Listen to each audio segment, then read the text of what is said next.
Good afternoon, and a very warm welcome to you all this afternoon, especially to our speaker, Dr Geetu Bharwaney. It's great to see so many of you online today. We have some students from Aston, some graduates based in the UK, and all across the world. Welcome to you all.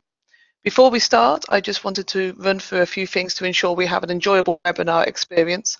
If you have any problems hearing us, please run the audio setup wizard, which you can find in the tools on the right-hand side menu bar.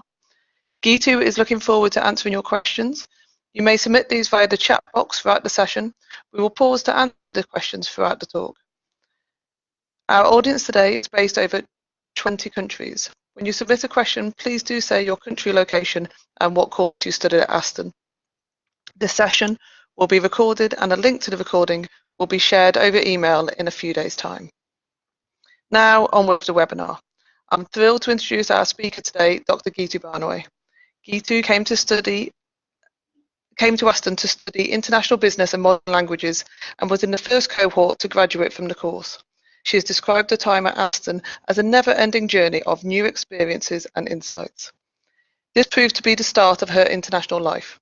Since graduating, she has worked in over 25 countries, developing and delivering learning programs that make an impact in business.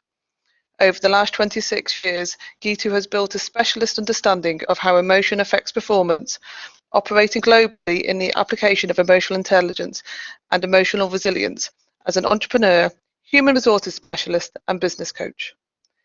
Geetu served as an Aston Governor on the University's Council in 2012 to 14 and worked on a leadership project with managers across the university in 2011-12.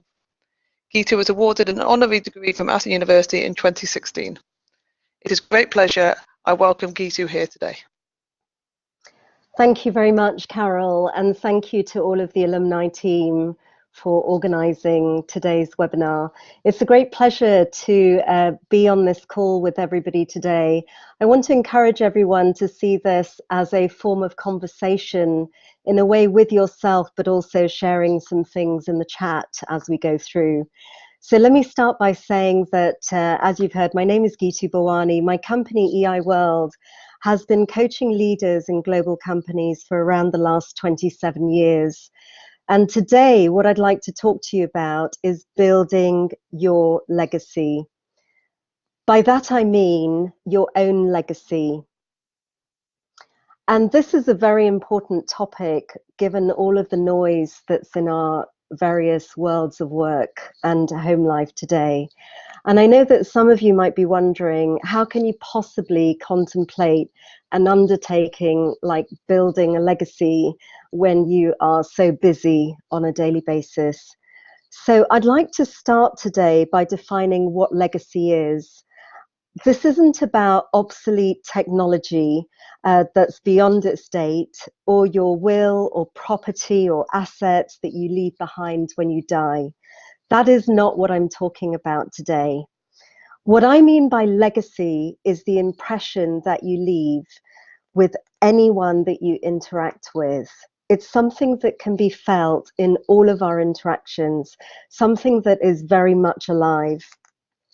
I became interested in this topic of emotional intelligence and living legacy when I saw in myself and in others the toll, the everyday toll that overdoing it can take on our productivity, our wellness, and our effectiveness in life. And that's really at the core of what we're talking about today. I wanted to find out how we can manage both our productivity and well-being, and I was eager to find a solution that would work for every professional. And it's my belief that by building a legacy, we can actually transform the way that we respond to everyday challenges and pressures. So today's agenda, we're going to start with this sweet spot, which explains why this topic is so important to all of us. Then we're going to move on to defining living legacy in more detail. And from that, I would like to share with you a 3-step process that I've created for approaching this topic of living legacy. And one specific leader gave me her permission to share her example anonymously. So that's where we're going today. But first, I'd like to start with an astonishing fact. Worldwide, 87% of people are disengaged at work. This research comes from Gallup and their decades of work on workplace productivity. Now, why would this be? Let's look at a more than 100-year-old theory that might explain what might be happening in our organizations today. Originally developed in 1908 by two US psychologists, Yerkes and Dodson, the Yerkes-Dodson law states that performance increases as our stress rises, but only to a certain point. Until that point, we can perform effectively, but after that point, when there is too much stress, our performance declines and our system shuts down. In other words, emotion is central to both our performance and our success. When there is too much or too little, there is a problem. And this is true of both positive and negative emotion. Being tired or disengaged leaves us with too little energy to think and perform. Being too stressed shuts down our ability to think. So that leads us to asking, so what is this living legacy and why is building one so important? It's my belief that by understanding that link between stress and performance and doing something about it, that we can actually have our cognitive functioning operating effectively and being effective in our everyday life. So to deliver our best performance, we have to operate in that sweet spot. We have to operate in the middle of that curve where we can be between these two extremes of too little emotion or too much emotion. And this is the place where everything is in flow for us, where each one of us can do what we can to operate at our best. And frankly, if we operate at our best, then the businesses, the organizations, the companies that we're part of will also do well. And this is what we've seen in senior leaders and in others. So what can we do to operate in that sweet spot? I'd like to move on to this question of what is living legacy and why is building one so important to us? And you'll notice that I've called this living legacy, so not that legacy that's about the end of life. And the problem I see is that so many of us are so stressed that we just don't take the time out to focus on something that is at the heart of our everyday performance. I mentioned earlier that legacy is about how we impact others. So this is how I define living legacy. It's about the active emotional and physical impression that we leave with people that we interact with. And this is with people in all arenas of life. And my belief is that it's our impression that comes down to how we show up. How do we operate in the here and now? And what does that mean for what messages we leave people with? Now, how you operate has to be a considered topic. It can't just be something that we fall into when we're reacting to stress in an everyday context. So my question to you is, what is the impression that you're leaving with people? What is the living legacy that you are leaving with others at the end of a meeting or at the end of a call? So living legacy is hugely important. And you might ask, why is building one so important right now? Many of us would probably agree that we are living in times that are unprecedented. There's a great deal of noise in our everyday life. The US military refer to this as VUCA, volatility, uncertainty, complexity, and ambiguity. In other words, the ingredients of our everyday context. And this is causing destabilizing stress that's affecting all of us as professionals right across the board. And this is something that I meet every day in my life as an executive coach and as a business leader. And it's my belief that if we can take care of ourselves in all areas of life, we're more likely to react to stress in a successful way, in an effective way. But if one area of our life is neglected, we're not going to be able to perform effectively at work. So in other words, I'm going to be talking about what I call living legacy, but to stay in our sweet spot, we need to do a very important thing. We need to understand that renewal is the flip side of performance.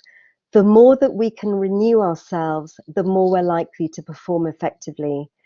And I think about the sweet spot as being not only sweet spot in career, but sweet spot in 6 areas of life. And in turbulent waters, this living legacy is like a lifeboat. It's something that can hold us strong against all of the turbulence that we face in everyday context.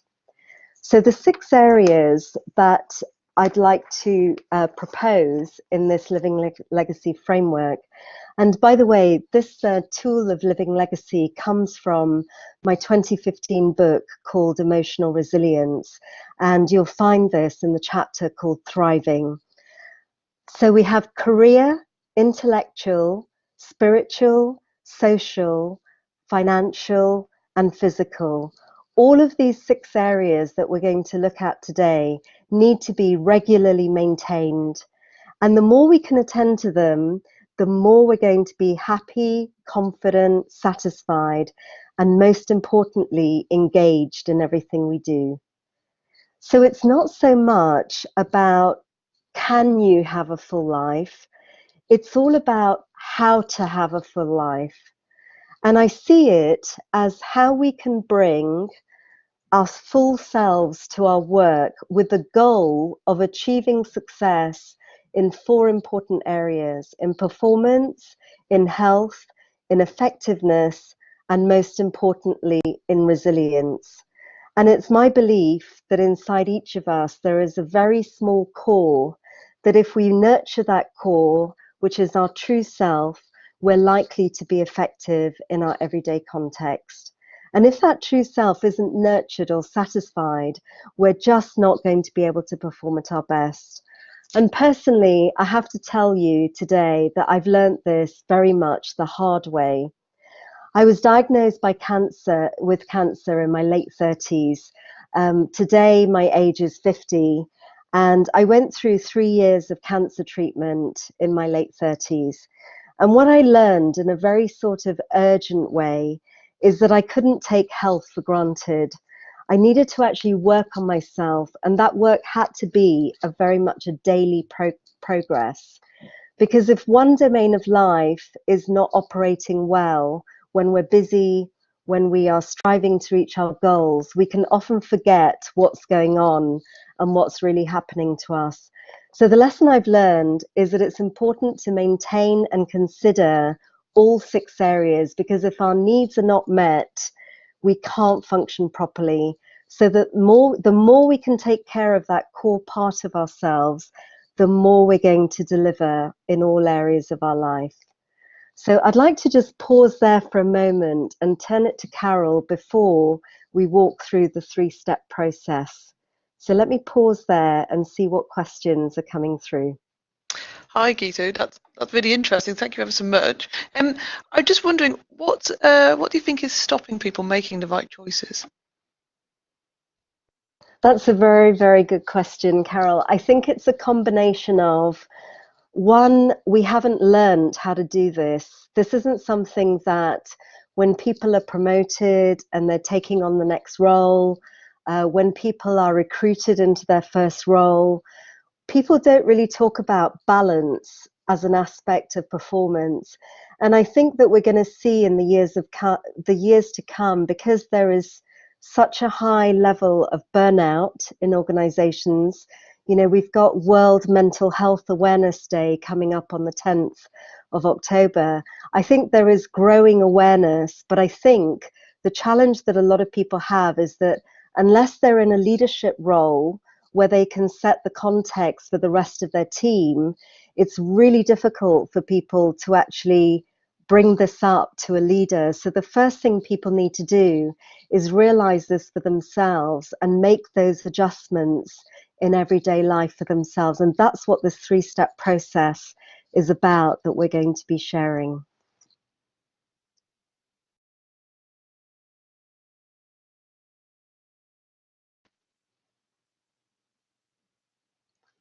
All right.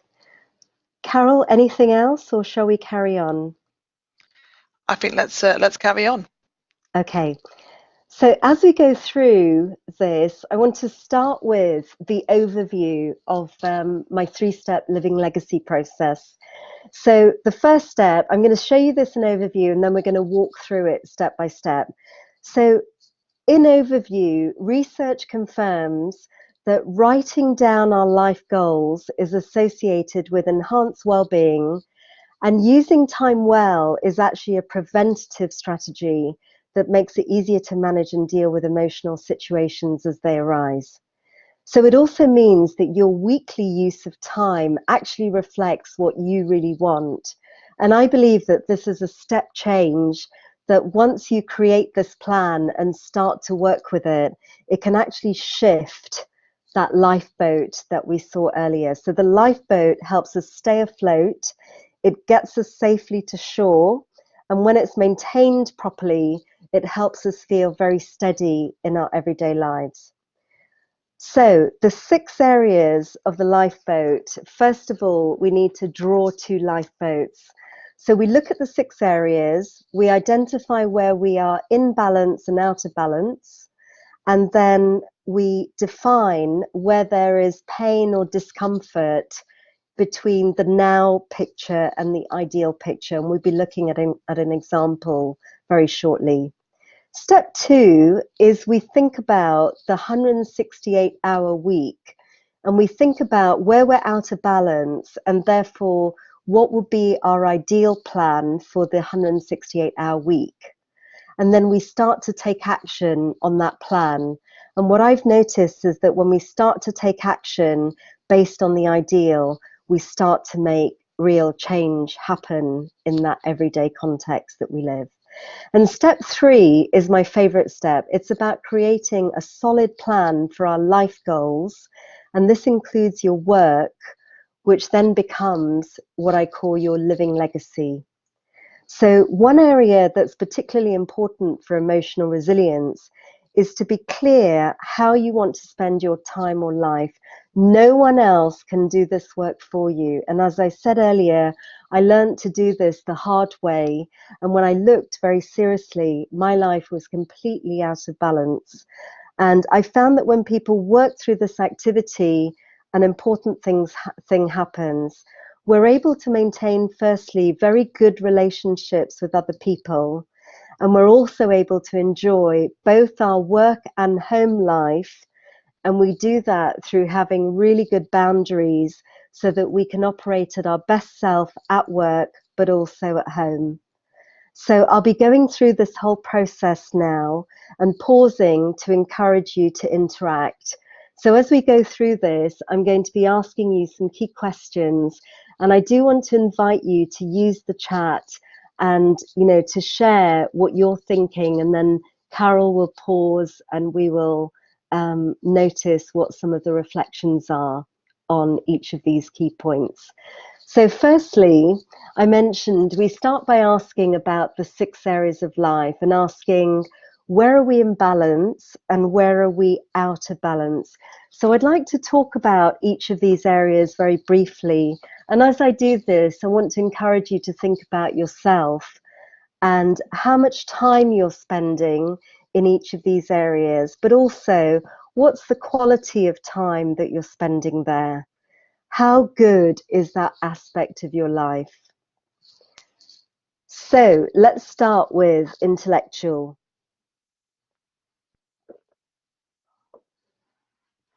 So intellectual, it's all the time that we wish to spend learning about things that interest us, that allow ourselves to grow. So this can be hobbies, new skills, new competencies, new areas of expertise. And I know for myself, I'm spending around 7 hours a week volunteering in a local nursery. At this phase of my life, I'm extremely interested in what are the messages that are being given very young in life to young children, and how are those messages being given? It's something I'm fascinated about. I'm also interested in the whole aspect of parenting and what we know about parenting, what we've learned about parenting from an emotions standpoint. So let's look at the next area, financial material. This is all the time that we spend on our financial security and dealing with financial priorities. I know in my week, this takes a very small aspect. It's 1 hour, it's on a Sunday, and it's paying bills and it's doing the minimum on that area. But I know for others, that will be a very important area to spend time on. Then we have spiritual. Spiritual is all the time we spend nurturing ourselves spiritually. For some people, that can be through prayer or meditation. For me, it's about inner peace and giving back. All the things I do that are around giving back, supporting others, that for me is part of my spiritual time, where I have to think about the meaning of what I'm doing and what I want to share and give back to others. For some people, it's also about personal grooming. So you want to be thinking about how much time are you spending on that spiritual context that helps you be in a ready state. The next category is physical. This includes all the time that you're spending to be on top form. So it's self-care. It's about recreation. It's about sleep, nutrition, about personal care. And this is all about the rocks of our self-care, what we need in order to be effective in our everyday life. I know from what I've seen from close conversations with leaders that most people are just not sleeping enough, and that is having a huge detrimental impact on performance. And people don't go out to be, underperforming in this area. Again, if it's not part of our routines, it's not something that we're thinking about on a daily basis. And I would say to you that if physical is unstable, the rest of our lifeboat becomes pretty weak. And then turning to social. Social is all the time we spend with other people, our families, our friends, community, neighbors, peer groups, holidays, the time that we're spending with others. And I find that if I have more than 2 social commitments a week, it becomes quite unmanageable. So it's really thinking about what can we actually take on in a daily week, in a work week that's actually manageable and sustainable. And then finally, career, which is where I'm sure many of us are living, is all the time we spend working and traveling and doing everything in our everyday jobs.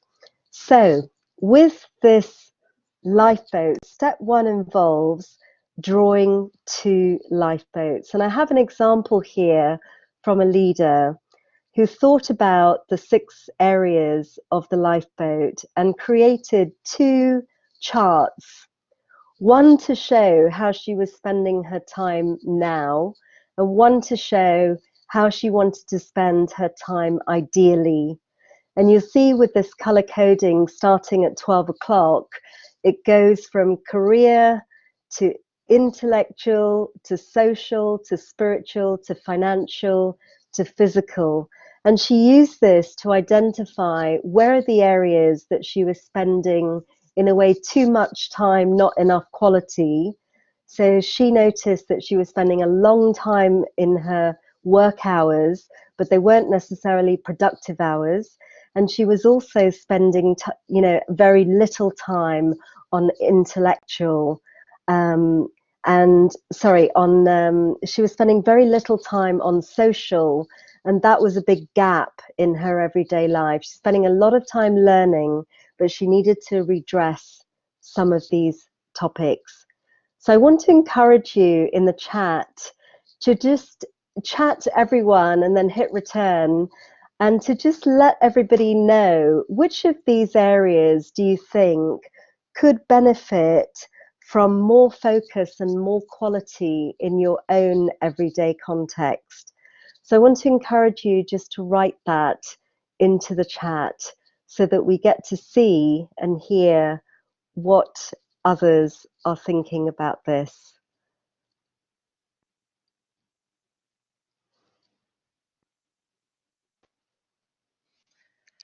Hi, Geetu. I thought I'd share with you my own experience. So I work full time and I have a young family, and I find that those 168 hours in the week seems to be filled predominantly with home or work and a commute. And my interests, like my hobbies and physical exercise, have tended to dropped on the wayside. I'm sure I'm not the only person that you've heard say things like this. So what would you be your advice for me? So my advice for you, Carol, and for others on the call today would be it's a great step to recognize that. The second step is to decide how important that is to you. Now, what I would say to you is that those areas that you're not giving attention to, somewhere in you, they're probably eroding your full physical, emotional, and spiritual well-being. So I would really look at what could be one area, one specific action that if you could take that now, it would make a huge difference. So I know for some people it's about how they try to make happen a regular commitment to exercise. And sometimes that involves, negotiating with other family commitments, how you can carve out that time for yourself to do that. And I would encourage you to do an experiment with this. So I have the view that we don't necessarily change all of this in one day. I would do an experiment for 30 days with a different habit and just see if you choose a habit that is something you want to do more of, what benefit that can have, and just notice what happens in your everyday context. That would be my advice for you, Carol. Thank you very much. I shall certainly give it a try. I am currently trying to up my exercise, which I'm sure everybody is too. But I'd be also interested to hear other people's experience. Okay. I'm not seeing any chat at the moment. I don't know whether that's just me or we're not receiving any chat. But Carol, I'll I, count on you to summarize any chat that comes through. I will do. Okay, let's move on then. So we've created the two lifeboats. Hopefully we're not totally depressed. I know that from the lifeboats I've seen of different leaders, different individuals, some people have aspects of the lifeboat completely missing. And I would say you're in good company with that. And I think, when we get to the step two, this is where we really look at that ideal and start to look at what can we really do to make the ideal real, to make the ideal possible. So this stage involves creating. Now, the first step here, there are no more than 168 hours in a week, because as you start doing this and you start to write down the 6 areas and put numbers next to them, it's very normal, and I've seen this in many people, that you end up with a total greater than 168 hours, which is absolutely not realistic. So let me share the example from this leader. When she thought about her ideal, she realized she just wasn't doing enough on physical. So she set an intention to spend a bit longer getting ready every day so that she arrived kind of at work fully groomed. She was in a senior role, but she also felt she'd been passed over for promotion a few times. And she really was thinking about her executive presence and how does she show up. She was also thinking about her exercising. So she found that exercising at home, because she had a young family, was actually the simplest way to do it. And she figured out 71 hours in total on physical. And she had to find that time from her career. When she started this, she was working really, really long weeks. 65 hours was her ideal, because where she started was a lot more hours than 65. And she then started to look at each of the areas and what categories of activity were really important to her. So I would encourage you to do a similar process, both while you're thinking about it today, but also well beyond this webinar, to go through the 6 areas of life that we walked through earlier and think about what are the key activities and how long do you want to spend on those. On the next slide here, we have her spiritual, intellectual, financial. She also created a category of other.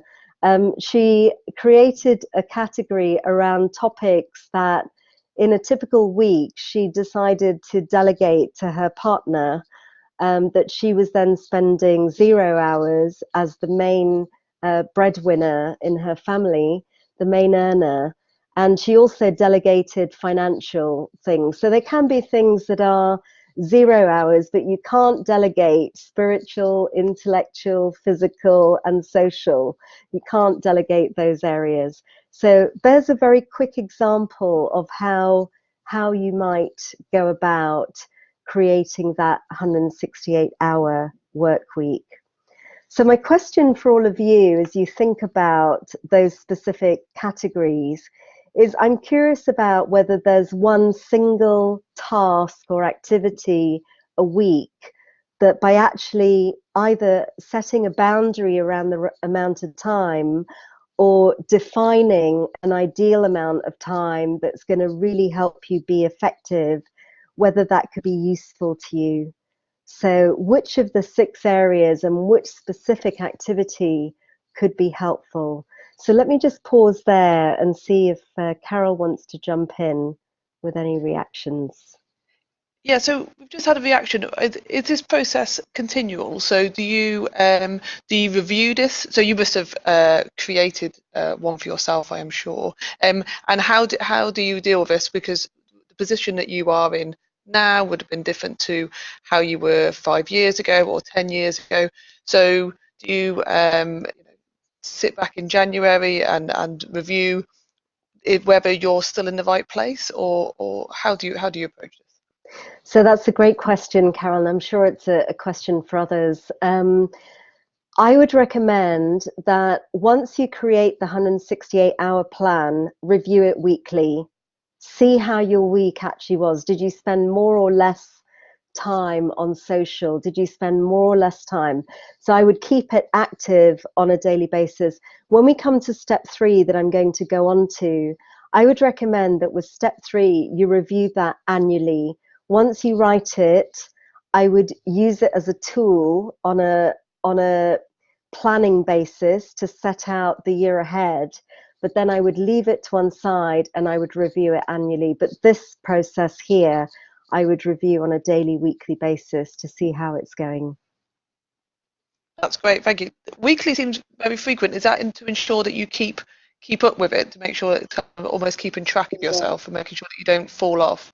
Yeah, I think the best plan would be if you do this with a colleague and hold each other accountable to it. Because the key thing with this is that if you're a very diligent person and very conscientious and what you say is what you do, then you're going to write your plan and you're going to take action on it.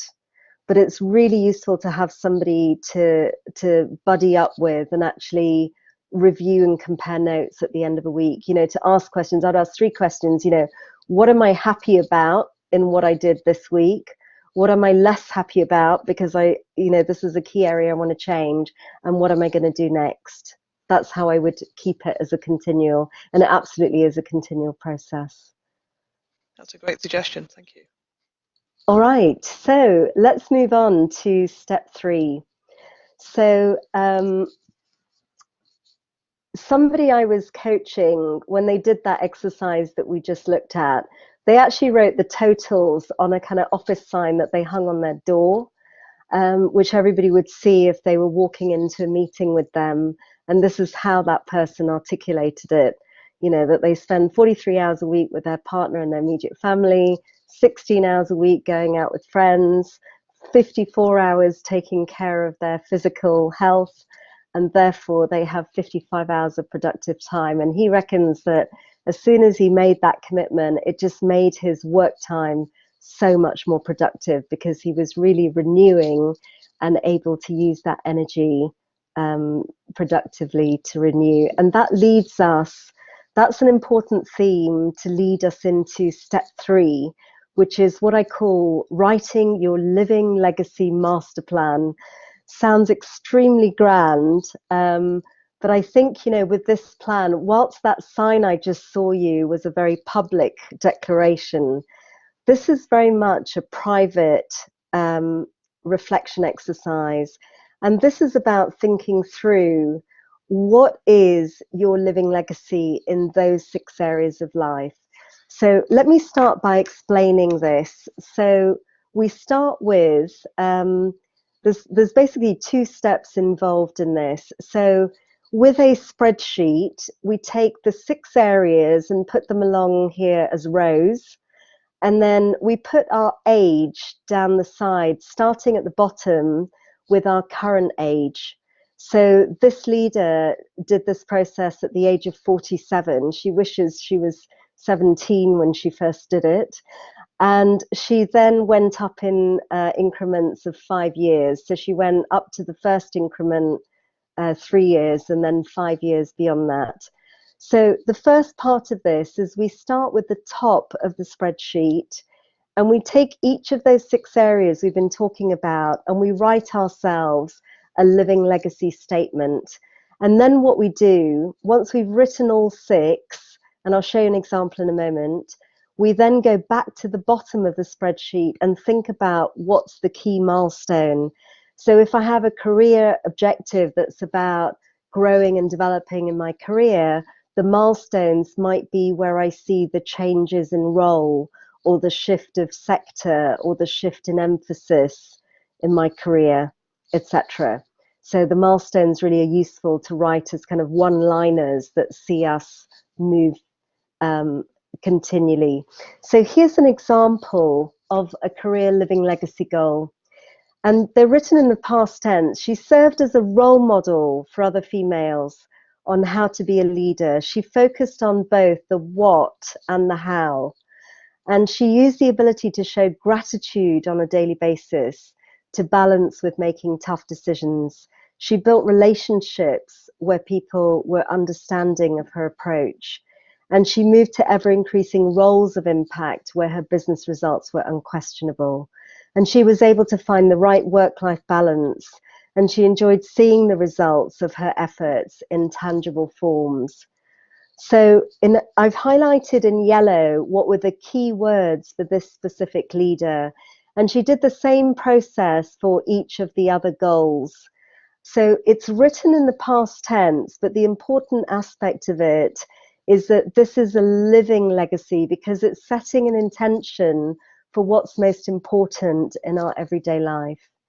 So for her, it was about intellectual was about keeping a brain active and being part of a debating group. So by just writing this down, that was something that she started to find out about and to join, because she found that was something she was part of at university. She really liked that, and she then did that within her career goals. Social living legacy, she realized that lifelong friends was really important to her. Now, if lifelong friends are important, that then needs to show in your 168-hour work week.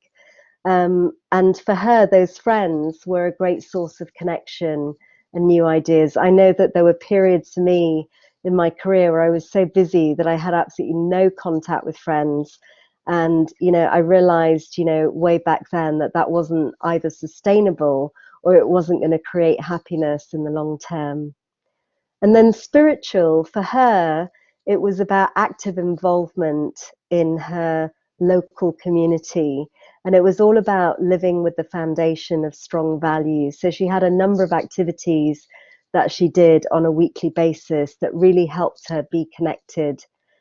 And then moving on from that to physical for her was about keeping in shape all her life and focusing on the health of both her mind and her body, and having good quality sleep was important to her to have the energy that she wanted for things really important. And finally, in terms of financial, for her, security was really important. So when she set that as the intention from the career choices she was making, she was all about financial security by a certain age. But for her, it was important to achieve that with all the other 5 areas actually being attended to as well. So let me pause there and see if we have any questions or reactions before I close at the very end. So we've just got a comment about the kind of the master plan, the kind of stage 3 of the process. And somebody's asked, how long should they put aside to write the master plan? Is this something that, it encompasses so much? I wonder whether it's something that you should consider over, a day or a couple of weeks. In your experience of working with others when they put together this master plan, how long does it take? Well, Carol, I think in another way, how long is a piece of string? I think the first draft of it, because it's got to be iterative, I find that most people will take between 2 and 3 hours to create their first draft. Some people do it a lot quicker. Somebody wrote me an email recently saying they did it in 10 minutes. It was really quick.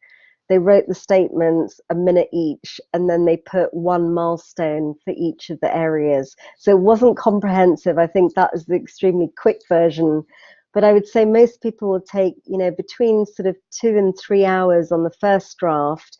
But I would encourage you, even if you've got cells, going back to that Excel file that I shared earlier, even if you've got cells in there that are missing at the beginning, it's well worth actually just putting in what you feel are the key milestones and then coming back to it. And, I found that when I did my first one, which was back in 2006, when I was going through cancer treatment, that was when I first wrote this. And I would say to everybody, don't wait for the crisis to actually think about these areas. That was a situation that forced me to think through this, but the most powerful thing to do is to think about it proactively. So I'd say 2 or 3 hours, but I would start with the Lifeboat and the 168-hour week, because that can be the easiest way to get started with this. That's great advice. Thank you ever so much. And I do think don't wait for the crisis. That's very sound advice indeed. So how do you keep yourself to your master plan? Have you got a buddy that keeps you on track? Yeah, well, I have 3 different professionals that help me as a business coach, as a life coach, and also specifically on health coaching. So I think with this, the best plan is to have at least one person. It could be your partner, it could be your colleague, it could be somebody that you can talk to about this. But I think the key thing, and it's actually my key message that I want to leave everybody with, because I see a lot of people think about retirement as a time when they slow down, as opposed to a time when they actually are able to do everything even more fully. So my recommendation to everybody on this call today is that retirement is when you stop living at work and you start working at living. And the reason I say this is that the more we invest in that now, the more we can invest in the quality of how we're living, the better we're going to perform at work. I've seen this in my own life. I've seen it in the lives of thousands of leaders who have been introduced to this. And I want to leave you really with that thought. So I'm going to turn it to you, Carol, for any final thoughts or concluding words. Well, I think you've just. I think we should leave it on that very sound advice, and it gives us an opportune moment to close today. Thank you ever so much, Geetu, for your informative session. It's given us really quite a lot to think about. We really appreciate you taking your time to speak to us today. And I hope you, for those listening, I hope you can join us for our next In Conversation webinar, where we will discuss leadership development with US-based chemistry graduate Jane Jenkins. This will take place on the Thursday, the 16th of November at 1 p.m. Thank you again, Geetu, and for everybody who could attend. Goodbye. Thank you very much. Bye for now. Thanks, everyone.